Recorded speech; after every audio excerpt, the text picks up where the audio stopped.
Hey everyone, welcome back to Crypto Cash. Thank you so much for joining me here. Hope you're having a great day. Happy Monday to you. Apologize for the hiatus over the weekend. Didn't really have a good microphone and it didn't make a lot of sense to make any longer videos here just based on the simple fact that I was kind of traveling all weekend. But back on track, no travel plans for a while. Feeling a little bit better, but honestly the stomach bug, basically a parasite, I had to take some crazy heavy medication.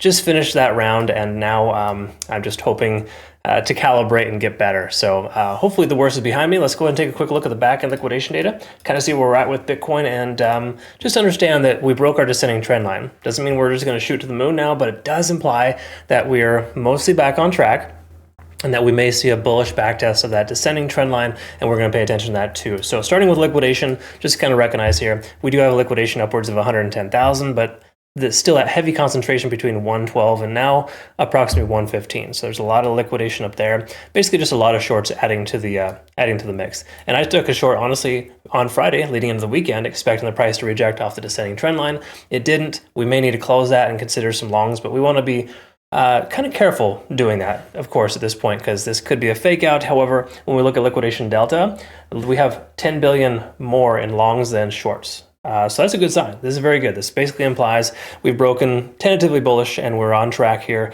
We want to look at some key level resistances based on open interest. We can see here 110,000 will probably be that likely rejection spot if the price were to continue higher. Furthermore, 106.7 is that local area, that point of control, the local high that has a heavy accumulation of volume. So it does imply that that's kind of the local bottom, 106.7. Kind of remember that. Okay, so when we look at the weekly time frame, let's go ahead and see where we're at here and just kind of double check some important stuff. First of all, moving averages, they're all below the price. We've known this for a while. It's nothing crazy.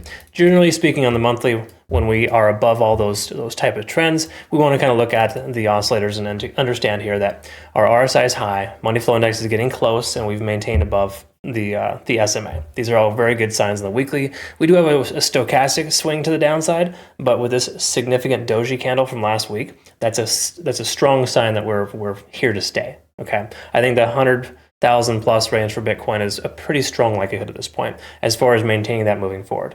Now, are we going to have chopped salad for a while? Probably, but between now and then, that's kind of where we're at there on the weekly. So weekly is generally favorable. Daily time frame is also good. We're back up over the 20-day SMA for the moment. Today's candlestick hasn't closed yet. Keep that in mind, but we can see we're over 50 on the RSI. We're over our moving average there. That's a very significant sign. And stochastic swinging up with money flow index kind of low, but it's low just based on the simple fact that we've seen a taper, a bit of a taper off, and that even though we have moderate volume today, we're still not 100% back on track. We haven't converged fully on the MACD.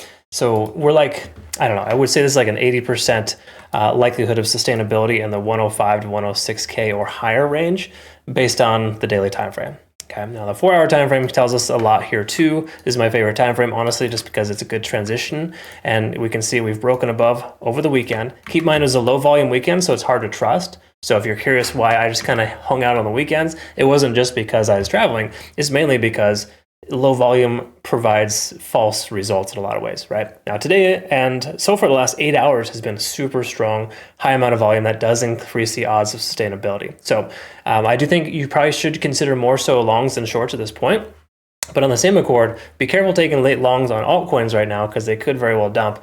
What you want to do is look at, and I'm going to try to identify this myself today too, look at the altcoins that are essentially, decoupling with Bitcoin. In other words, they're not just pumping with Bitcoin. They've broken through the local highs, and if potential retest the local highs is where you want to try to get in. So I'll obviously clarify that later in those other videos, but for the most part here, everything's super strong on the 4-hour time frame too. There's nothing really on the charts telling us that we're going to go down. Now, keep in mind there's a fair value gap. There's a lot of manipulation in these kind of markets. Anytime the price kind of jumps up like this, it's normal for it to turn around almost instantly as soon as everybody goes long. So there's that. But from a technical standpoint, we're looking pretty strong here. We are coming up above, or just above right here at the 108K range is that local resistance at that 0.618 fib level. Okay, so it's kind of like that. We're right in that resistance range, if you will. So it would make sense for the price to kind of taper off, pull back to 106.7 and continue higher, or 106 roughly. But once more, you don't always get what you want. Okay, I don't really love taking a long at this point. I think it's not the greatest call, but on the same accord, it's also the better call from a technical standpoint because you have the odds going with you than against you, right? So that's kind of where we're at there. I hope that's making sense and I am clarifying that correctly. I hope you all have a good rest of your day. That's pretty much all we got here for the moment. Thanks again so much for being an awesome part of my life. We'll look forward to seeing you on the next video. Have yourself a great rest of your day. Take care.